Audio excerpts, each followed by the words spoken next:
Hi, my name is Amy and I teach at Yoga Grow. Today I would like to offer you a practice that is hands-free. It's our no hands flow.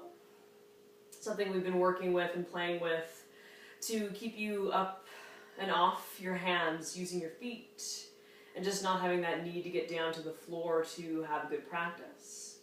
So you can come into mountain pose and that's where we start. Find that your feet are under your hips. You might lean back slightly so that some of your weight goes into your heels and that your hips are stacked on top of the feet, ribs stacked on top of the hips. You let small movements happen as your palms face the room behind you, and you allow your shoulders to purposely roll in, so your thumbs slide back. Your shoulders become very purposely rounded to let that ball and socket move around as it's supposed to, as it's capable of. And then find just the opposite as your fingers start to spread, your thumbs turn out to the side and then to the back of the room.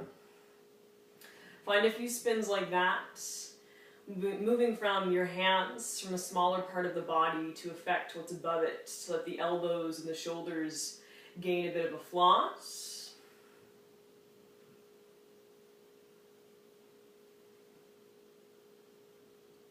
You have this arm movement, this hand movement, this elbow movement going. So go ahead and add a bit of exaggeration from your spine. When your shoulders are rolled in and your palms face back, allow your body to slouch. Push hard into the feet and then dramatically roll the thumbs open and back. Let your chest spread. Find a few like that. Shoulders roll in. Palms reach very much out wide as your shoulders roll open.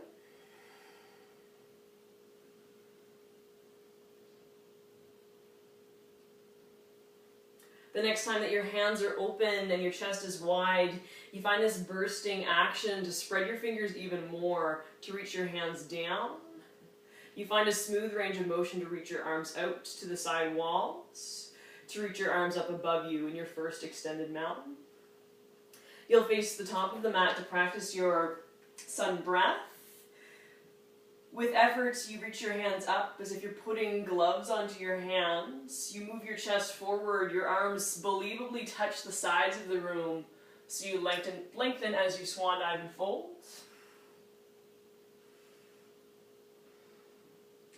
You find flat back, fingertips tap the floor, perhaps they come up as far as the shins. Take a moment to exaggerate your shoulder roll back. Drift back down to a forward fold. Think of a full exit as your arms reach out to touch the side walls. Your pelvis eventually slips under your torso. Your arms continue to reach, and now they reach for the ceiling. Two more like that. Extend your mountain. Reach out completely as your chest spreads. You swan dive into a forward fold. Flat back. Fold forward. Reach out wide as you rise up. You pressure your feet down. You feel that your hips, that pelvic bowl carries you, and then you boost the hands up for a big reach. We add on here. Let your chest dive forward, your arms reach out. Flat back. Step your left foot back. Your toes hit the floor, your heel jabs towards the wall behind you, and then use the slouch that you started your body with. Let your head fall, perhaps your shoulders roll in. The straight leg, this left hip crease, pushes forward as gravity holds onto the arms and you slowly roll up. Then your shapes are used as you let your spine take over, your shoulders roll back.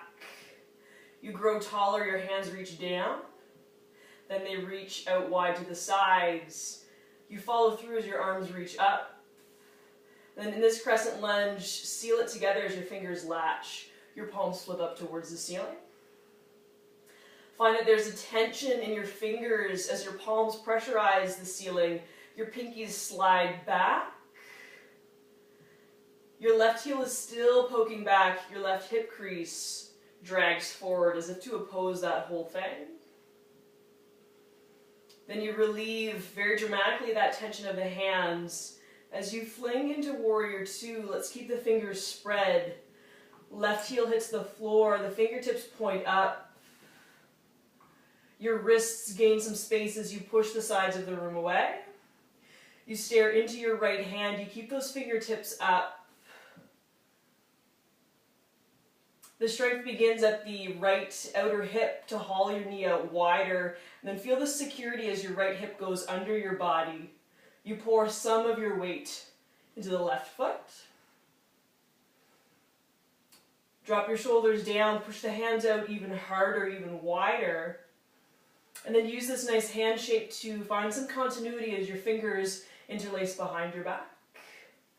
With soft elbows, practice that work that you did standing. Let your chest cave in.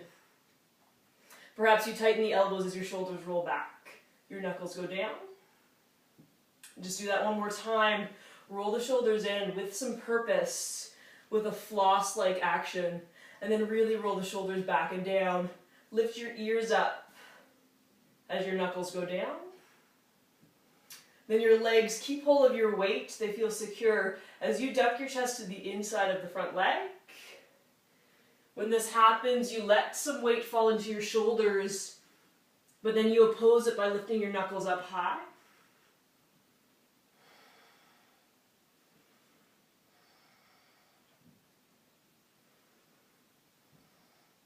From your knuckles, you move yourself back through. The same way that you came down, you rise up.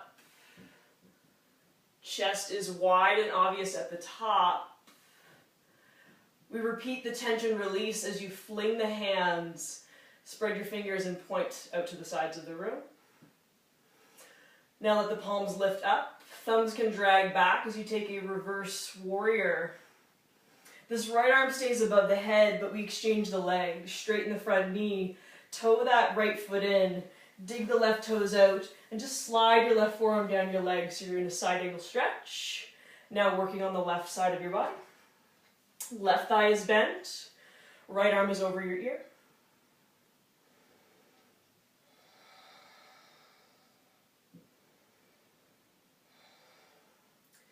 Then take a very exaggerated transition to get out of here. Let your arms do this full windmill as your back leg straightens. You simply spin yourself through the air. Pick up the back heel, let it unplug, so to speak, as you sweep into a forward fold. Top of your mat, head falls down.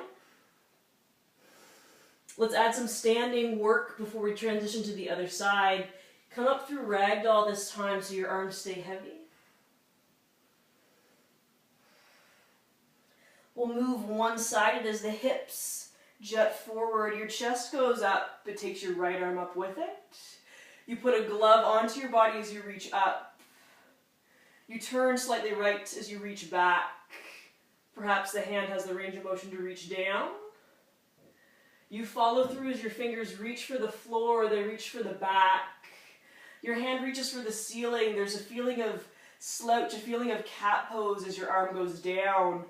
Let that inspire the whole weight of your body to drag down into a ragdoll. Ripple to flat back. Shoulders pull back. They take the advantage of this pose. A little extra movement there. Drift into ragdoll. Knees soften, your arms dangle. You roll up to complete yourself. You come up slouched, but then you push your hips forward, your chest gets some air, the left arm is pushed up. You take the time to stretch it high. You reach it to the back. You reach those left fingers for the floor. Then you commit to polishing that off and following it through as you reach back. You reach up, you let the gust and the weight of this left arm pull you all the way over. You roll down. Flat back. For the other side, the right foot will step back. You're in a low lunge. You let your head drop so you embody that cat-like shape while you roll up. Your hands put your shoulders through the full experience. As the thumbs pull back, you reach out, you reach up.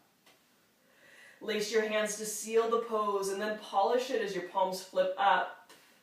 Very much drag the left hip back and push the right hip crease forward. So you're in a crescent lunge variation.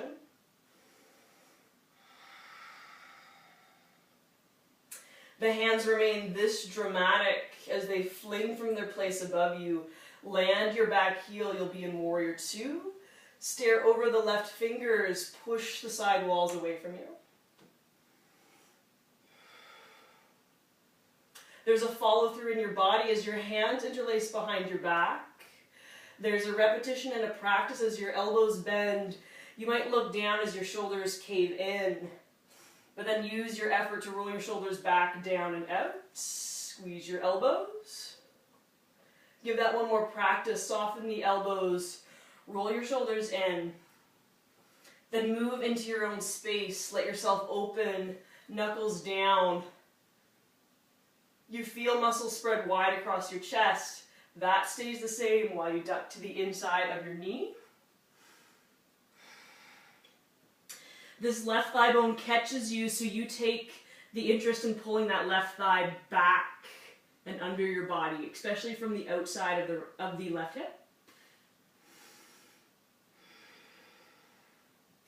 Your hands are involved in the pose as your feet pressure down, but your knuckles are what really take you up as you return to that latch, that bound warrior pose, and then you fling your own tension. Spread your fingers and push the walls away. Vary it by flipping your hands up. Lean into exalted warrior or reverse warrior. And then make the shift, straighten this left leg, toe in. Right toes out, soften that knee for your side angle stretch.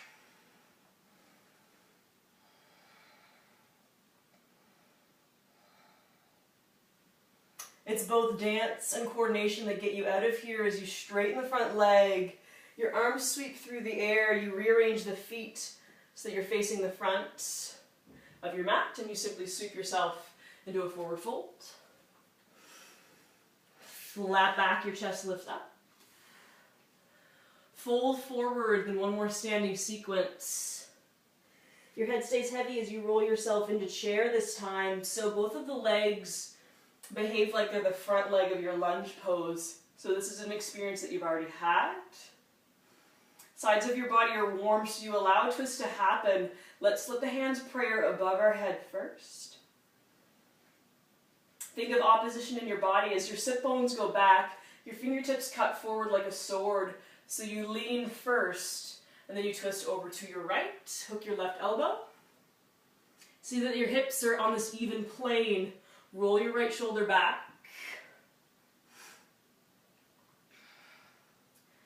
Have a look down at your mat.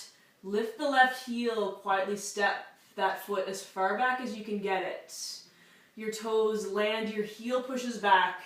You're now in a crescent lunge twist. Make the arrangement to get heavier in the right shoulder, more forward in the left hip.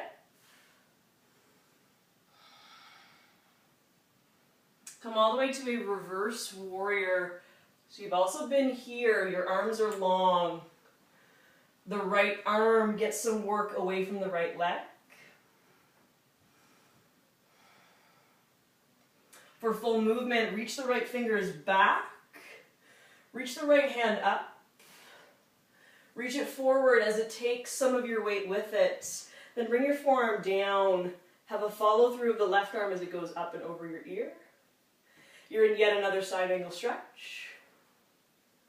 Drop your eyes so that you're looking at the upright palm. Prayer your hands here, and then trust your body as the left heel unhooks. Keep moving into a crescent twist. Look at your mat. Slide or hop the left foot to meet the right. Pull your body into your place so that you feel like you finish the pose. You return to the crescent twist or the chair twist that you started the movement from. Have a look down, slip into a forward fold.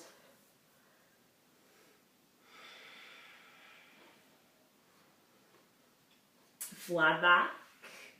Spine moves out from your pelvis.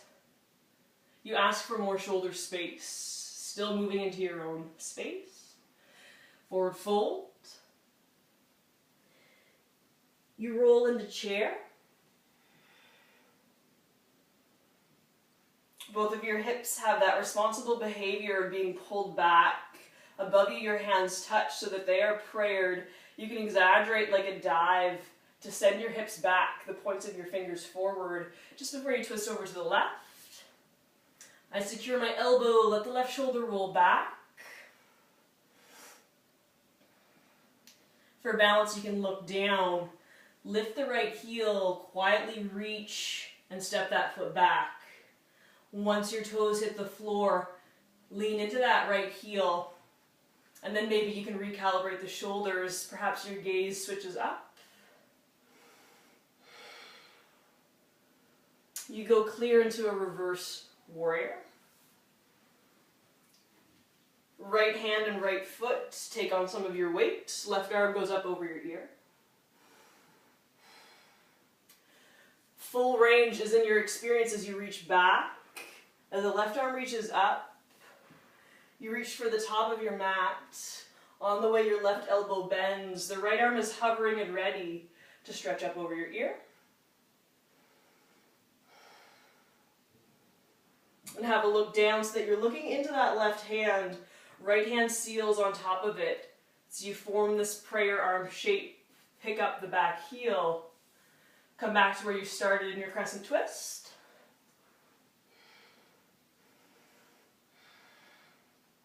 Slide or hop the back foot, the right foot forward. It may help to look ahead of you to make that happen. Recalibrate so that you feel like you finish your movement. Thighs together. Left shoulder down. Fold forward. Flat back. Inchworm your feet out.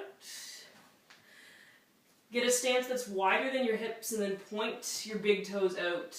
Simply shift left to right until you find yourself in a squat.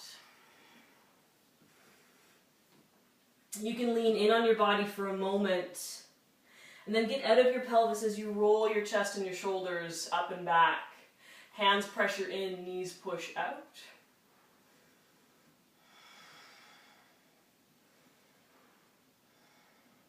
Help yourself down as you step one hand in front of you, one behind you. Just move down to the floor and go right into a butterfly pose. Shape the feet together.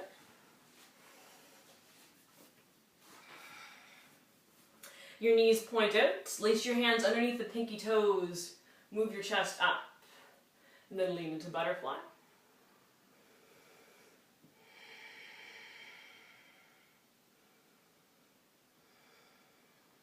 Roll your spine back up.